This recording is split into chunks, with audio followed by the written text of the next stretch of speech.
హైదరాబాద్ లో జరగబోయే మనీ మంత్ర money manifestation classes కి ఇప్పుడే కాల్ చేసి రిజిస్టర్ అవ్వండి.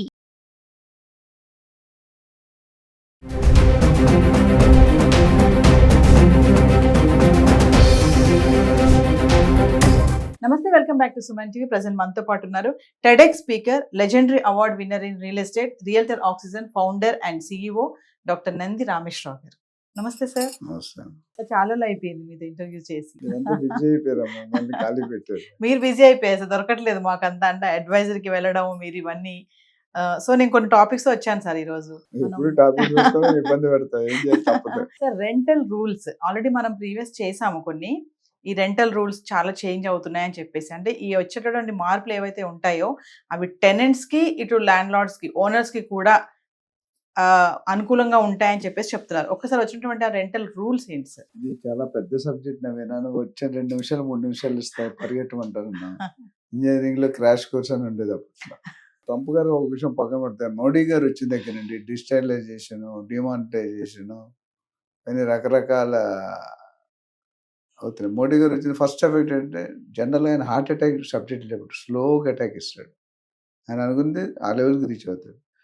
ఆయన పిఎం అయినప్పుడు 5% 10% డిజిటల్ ఉండేది. ఇప్పుడు ఆపోజిట్ అయింది, 90% డిజిటల్ అయిపోయింది. సో రెంటల్లో చాలా మంది ఏంటంటే అసోసియేట్ లో కార్పొరేట్లో పెద్ద ఎక్కువ చూపించుకుంటూ ట్యాక్స్లు ఉంటాయి కాబట్టి చూపిస్తారు, కానీ రెసిడెన్షియల్లో జనరల్గా తక్కువ చూపిస్తారు. ఎందుకంటే చాలా మంది చూపించినా తక్కువ చూపిస్తారు. ఇది ఇప్పుడు ఏం చేశాడంటే చాలా మంది టెనెంట్స్ ఓనర్స్తో ఇబ్బంది పడుతున్నారు, ఓనర్స్ టెనెంట్స్తో ఇబ్బంది పడుతున్నారు. దానికి సొల్యూషన్ ఎట్లా అని చాలా రివ్యూస్ జరిగినాయి, డిస్కషన్ జరిగింది, డిబేట్ జరిగింది. దాంట్లో ఏం చేశారంటే డిజిటల్ రిజిస్ట్రేషన్ అనేది పెట్టారు. అంటే ప్రతి ఓనరు ప్రాపర్టీ ఇచ్చిన తర్వాత, ప్రతి టెనెంట్ ప్రాపర్టీ తీసుకున్న తర్వాత అయితే 3 నెలల్లోపు మన అగ్రిమెంట్ సైన్ చేసి డిజిటలైజేషన్ అప్లోడ్ చేయాలి. చేయకపోతే అది పెనాల్టీగా పరిగణిస్తారు. అదేవిధంగా చాలా టర్మ్స్ అండ్ కండిషన్స్లో కూడా చాలా మంది ఇబ్బంది పడుతున్నారు. మన బెంగళూరు అనేది 1 year అడ్వాన్స్ రెసిడెన్షియల్, మన దగ్గర 2 నెలలు, కొన్ని ప్లేస్లో 3 నెలలు తీసుకుంటారు. 2 నెలలు అడ్వాన్స్ అంటే రిఫండబుల్, నాన్ రిఫండబుల్ అంటే రిఫండబుల్ వితౌట్ ఇంట్రెస్ట్ ఎప్పుడు ఖాళీ చేసినప్పుడు. అది కూడా ప్రెమిసెస్ అనేది కరెక్ట్ ఫామ్లో ఫర్నిచర్ డ్యామేజ్ చేయకుండా చేస్తేనే ఇస్తారు. అయితే అది రిడ్యూస్ చేసి బిల్స్ ఏమైనా డ్యూస్ ఉన్నా, water bills, electricity bills, maintenance dues ఉంటే క్లియర్ చేసి ఇవ్వాలి. తర్వాత ఏమన్నారంటే ఇంక్రీజ్ అనేది 5% కూడా ఇయర్కి ఒకసారి చేయాలి, 3 నెలలు ముందు చెప్పాలి. ఇవన్నీ కూడా డిజిటలైజేషన్ రెంటల్ అగ్రిమెంట్లో మెన్షన్ చేసి ఉండాలి, లేకపోతే పరిగణలోకి తీసుకోరు. యాక్చువల్లీ ఒక విధంగా చూసుకుంటే ఇద్దరికి బెనిఫిటే, both tenant and the landlord. అయితే లీజ్ తీసుకున్నారు కార్పొరేట్ ఆఫీస్ సందర్భంలో 6 నెలలకి రిస్ట్రిక్ట్ చేశారు. అంటే జనరల్ 6 నెలలే ఉంది, కొంతమంది ఏంటంటే 6+1 అని 6+3 అని తీసుకుంటున్నారు. సో దాన్ని కంట్రోల్ చేసి 6 months కంటే ఎక్కువ తీసుకోకూడదు. అది కూడా రిఫండబుల్ డిపాజిట్ వితౌట్ ఇంట్రెస్ట్. అది రెంటల్ అగ్రిమెంట్ అంటున్నారు కదా సార్, అంటే ఎంతమంది చేసుకుంటున్నారు రెంటల్ అగ్రిమెంట్ అనేది ఈ మధ్య కాలంలో చూసుకుంటే? కొన్ని ప్రశ్నలు వాస్తవాలు ఓపెన్ ఫారం చేసి నా ఫోన్లు వస్తాయమ్మా. సో మెయిన్ ఏంటంటే జనరల్గా 11 months చేసుకుంటారు, 12 months చేసుకుంటే ఓనర్కి టెనెంట్కి రైట్స్ వస్తాయని ఒక నినాదంలో ఉంది. బట్ ఇప్పుడు చాలా సేఫ్టీ అయిపోయింది. బట్ జనరల్గా 11 months చేసి 12 months ఎక్స్టెండ్ చేసుకుంటారు. రెంటల్ 20 రూపాయలు స్టాంప్ పేపర్ 100. ఇప్పుడు అవన్నీ తీసి డిజిటల్ రిజిస్ట్రేషన్ అంటే ఇంకా ఆ వాల్యూ అక్కడే కట్టేస్తారు. అగ్రిమెంట్ చేయకపోతే గనక మరి ఫైన్స్ కూడా ఉంటాయి అంటున్నారు సార్, నిజమే అంటారా అది? అంటే గవర్నమెంట్ అల్టిమేట్ మెథడ్ ఏంటంటే అన్ని వెయిట్ చేయాలి. బ్లాక్, ఇప్పుడు రియల్ ఎస్టేట్లో బ్లాక్ అమౌంట్ ఎక్కువ ఉంది అనేది మీకు తెలుసు, మనం ఎన్నో వీడియోలు చేసాం. దాన్ని కన్వర్ట్ చేస్తూ ట్యాక్స్ ఎలా కట్టించుకోవాలని మనకి ట్రై చేస్తున్నారు. ఇప్పుడు ఈ రెంటల్ కూడా అఫీషియల్ ట్యాక్స్ ఎక్కడ కడుతున్నాం? ఇందులో నా అనుభవం చెప్తాను. డిపాజిట్ ఎంత ఉందో దాన్ని బట్టి మన రిజిస్ట్రేషన్ ఫీ మారుతుంది. 6 నెలలు సపోజ్ మీరు 5 లక్షలు రెంట్, 30 లక్షలు క్యాలిక్యులేట్ చేస్తాడు. తక్కువే ఉంటుంది కానీ ఓవరాల్గా క్యాలిక్యులేట్ చేస్తారు. అందుకని చాలా మంది డిపాజిట్ తక్కువ చూపిస్తారు, రెంటల్ వాల్యూ 50% చూపిస్తారు. అది ఎప్పటికైనా డేంజరే. ఎందుకంటే 50% చూపించినప్పుడు రేపు పొద్దుట అటు రెంట్ కట్టడం అనేసాడు, మీరు ఎలా ప్రూవ్ చేసుకుంటారు? చాలామంది 2 డాక్యుమెంట్స్ టైప్ చేస్తారు, ఒకటి అఫీషియల్, నాన్ అఫీషియల్. బట్ నా సజెషన్ అంటే అఫీషియల్గా పెట్టుకుంటే ఎప్పుడైనా ఓనర్ బెనిఫిట్, టెనెంట్ బెనిఫిట్. ఎందుకంటే టెనెంట్కి ఏదైనా ప్రాబ్లం వచ్చింది కానీ ఓనర్ అడుగుతాడు, వాల్యూ లేదా ఎట్లా మనిషి చేస్తారు? చేయలేరు కదా.